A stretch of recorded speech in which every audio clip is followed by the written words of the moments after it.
I'm going to start this video with a little bit of a personal story. I find that if some of these topics, if I have a personal story for it, if I tell it, it helps you to understand more where I'm coming from.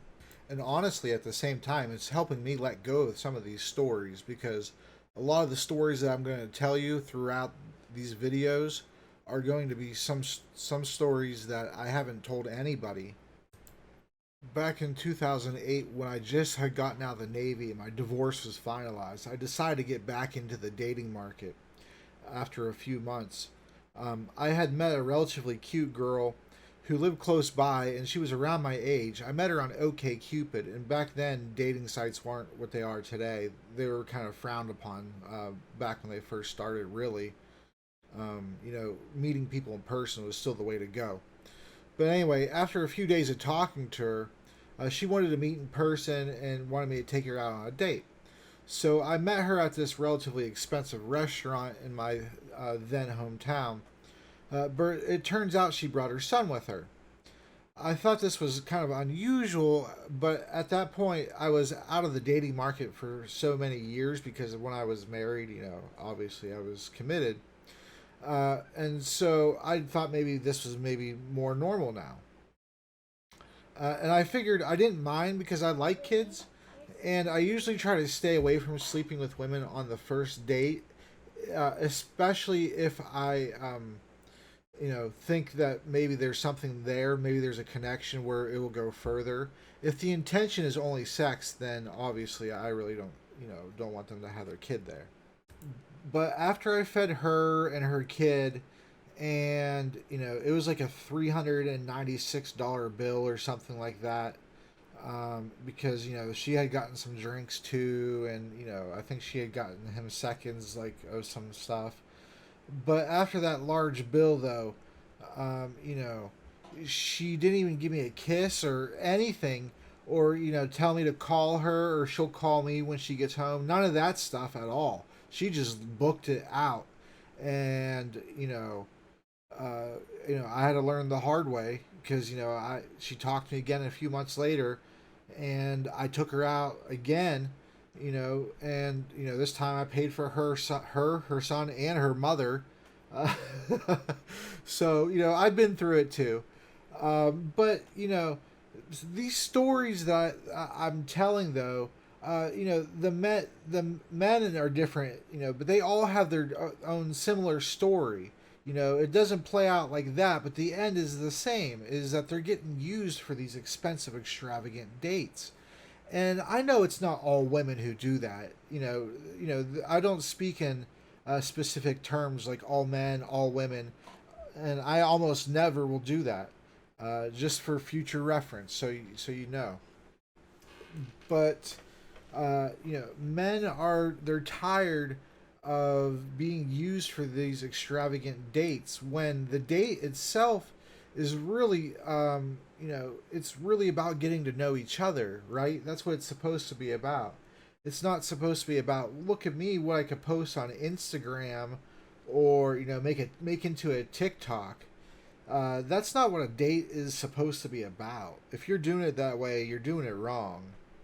That brings us to the title of the video, The Rise of the Coffee Date, Why Men Aren't Taking Women on Expensive Dates Anymore. Back when I was in my late teens, 20s, and probably even a little bit into my 30s, men still predominantly took women on more expensive dates for the first date. The main reason men don't do this anymore is they're tired of predominantly being used for free attention and food.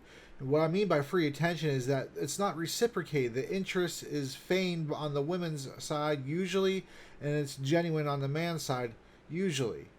The results are different, of course, if it's just a purely sexual thing. But men have wised up to the feigned interest and solely in order to get a free meal, while feeding your ego that someone else is interested in you but will never get you because you're only in it for the meals. So since men have wised up, they're going to do less expensive things like a coffee or a bagel, maybe a breakfast sandwich, or an ice cream.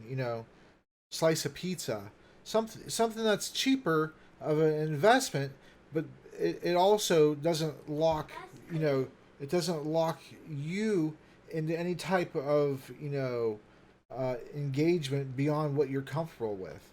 Men want to see how you react to that.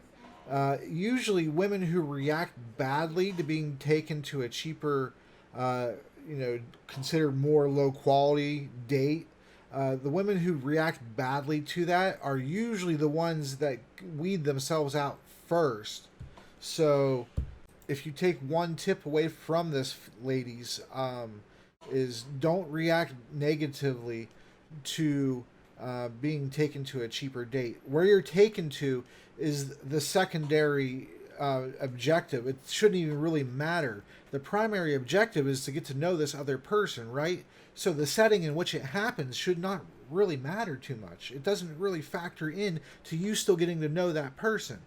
What you're doing on the date is basically background noise. It's filler for the date. It's a way for the date to happen. That's it. That's all it is. And women ghost men at 150% more than men ghost women. And so if there's an increased chance of being ghosted after the dinner, if you just go out for an ice cream, then oh, big deal, you lost a few dollars. But if you rack up a $280 bill at Red Lobster and the movies, that's a much bigger deal because he could have had to have saved money to take you to those places only to be used as a meal ticket.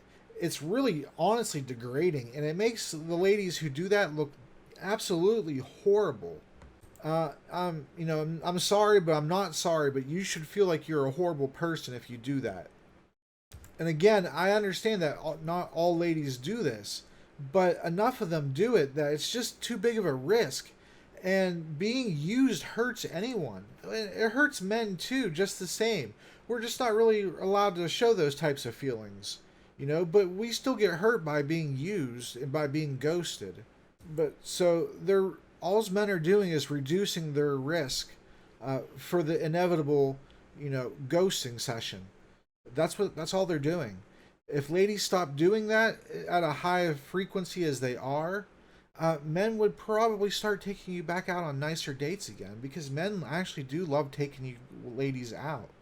I enjoy taking a woman out. It's awesome. I get to see their personality and get to know a new person, and they get to see my personality and see if it matches theirs. And you know it's just a good time. So men want to do these things, but they don't want to be hurt, hurt as much by doing them. And so if your true goal is to get to know the person across from you, then where the date happens shouldn't really matter as much to you. I'm Chad Reed, and this is Forge Mentality. Thank you so much for watching. If you enjoyed this video, like and subscribe. And if you know somebody who may use this information to help themselves out, let them know, send them my way. I appreciate you all. Have a great day. Take care.